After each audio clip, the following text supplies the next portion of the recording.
Permais de volta ao vivo, uma pergunta. De que forma você ensina o seu filho de que algumas atitudes estão erradas? Você conversa com ele? É a favor do castigo?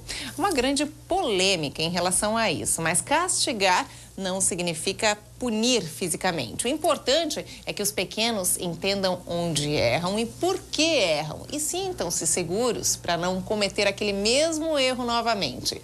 Bom, mas para entender melhor, para falar sobre isso, todos os papais de plantão, acompanhe agora a nossa entrevista com a psicóloga Raquel. Seja bem-vinda, Raquel. Obrigada novamente aqui pela participação no nosso programa. Quando eu cito castigo, é difícil, né?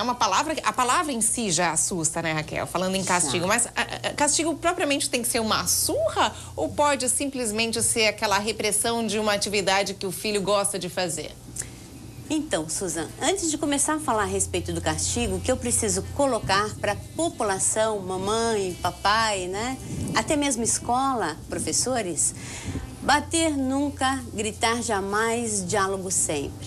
Acredite, a criança cresce por observação. É te observando, é observando o contexto que ela vai se posicionar. Por exemplo, festas, criança está chamando a atenção, dê atenção, porque senão ela vai fazer algo para chamar a sua atenção. Ah, tá. Isso numa festa, uma festinha que os pais estão promovendo. Isso. Antigamente, isso já vem há décadas, né? A criança como um mal-estar na sociedade. A criança não pode estar por perto, a criança atrapalha. Não é bem assim, né? Vamos dar atenção. Afinal de contas, nós vamos estar fortalecendo a personalidade desse sujeito. Amanhã ou depois, ele vai estar adequado para a sociedade? Outra coisa, colocar limites sempre. Afinal de contas, o comportamento ideal, a sociedade sempre está aí, olha, né? Mas aí de que forma colocar esses limites? Aí é que entra, será que o castigo vale ou não? Tipo, meu filho errou em tal situação, e aí, como eu tenho que colocar um limite para ele? No primeiro momento, a criança fez errado. Perceba, ela não tem o grau de experiência que você tem. Ela precisa de uma mediação. E você vai fazer essa mediação. No primeiro momento, é o diálogo. Você dialogou, você fez e a criança continua persistindo no mesmo erro. A criança quebrou, chame a criança, ensine ela a consertar. É a melhor forma de educar o seu filho. Não grite com a criança, você vai estar desestruturando a elaboração do pensamento. Ela não vai conseguir prestar atenção. Não bata, ela vai ter medo de você.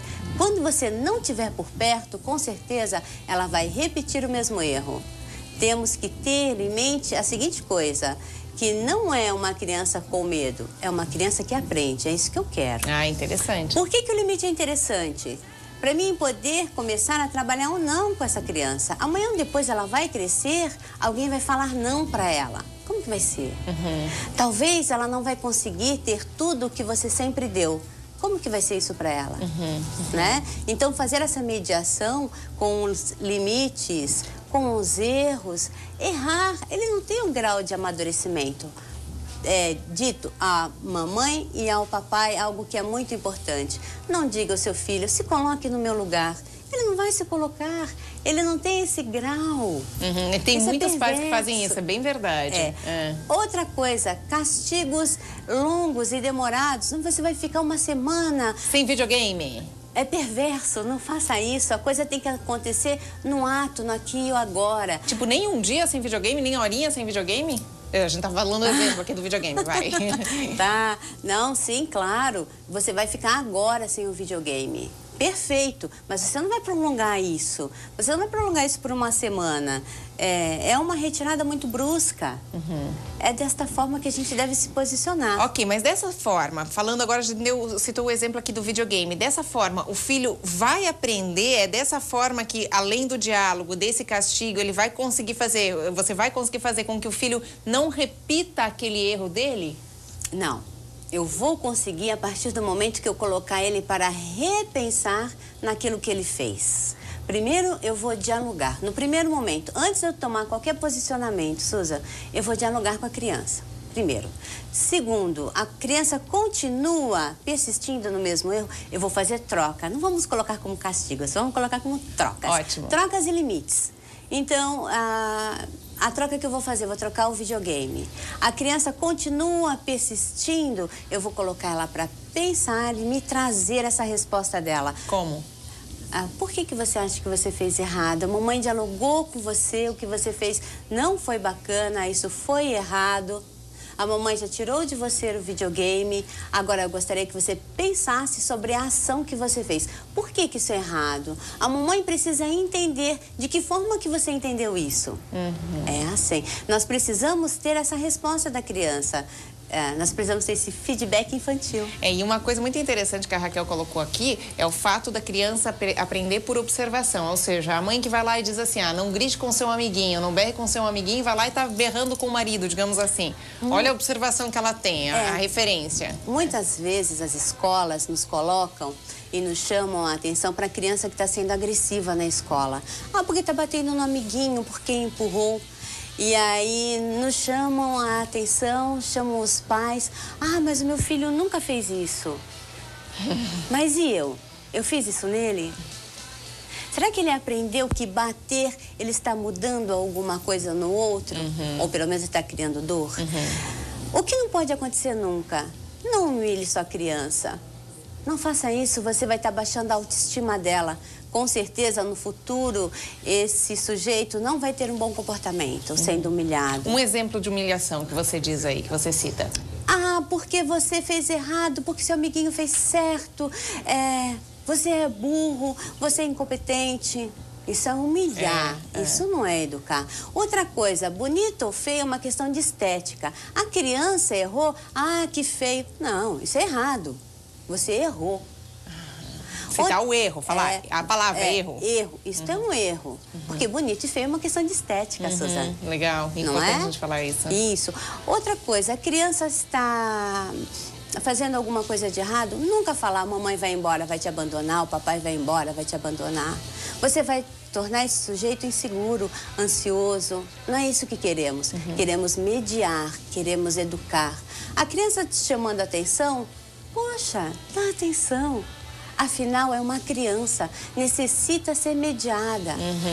É dessa forma. Assim, até a gente está falando sobre educação de filho. Eu tenho certeza que tem muito pai, muita mãe aí que está nos acompanhando, tem dúvida. Se você tem alguma dúvida, você pode ligar para cá. O nosso programa é ao vivo, tá? O telefone é o 3381-3200.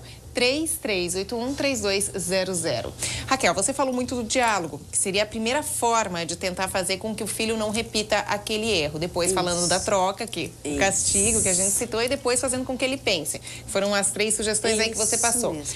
Nesse diálogo, existe a tal da técnica de neurolinguística que fala que igualando o olhar, ou seja, o pai se abaixando, consegue fazer com que o filho compreenda melhor aquilo que está sendo citado. Isso é verdade? Perfeito, isso é muito verdade. Você se abaixa na altura da criança. O contato visual, Suzana, é muito importante. É nele que você faz as observações. Dificilmente um sujeito ele vai conseguir te observar e prestar atenção não olhando, salvo patologias. Tem patologias que, se existem, precisam ser respeitadas.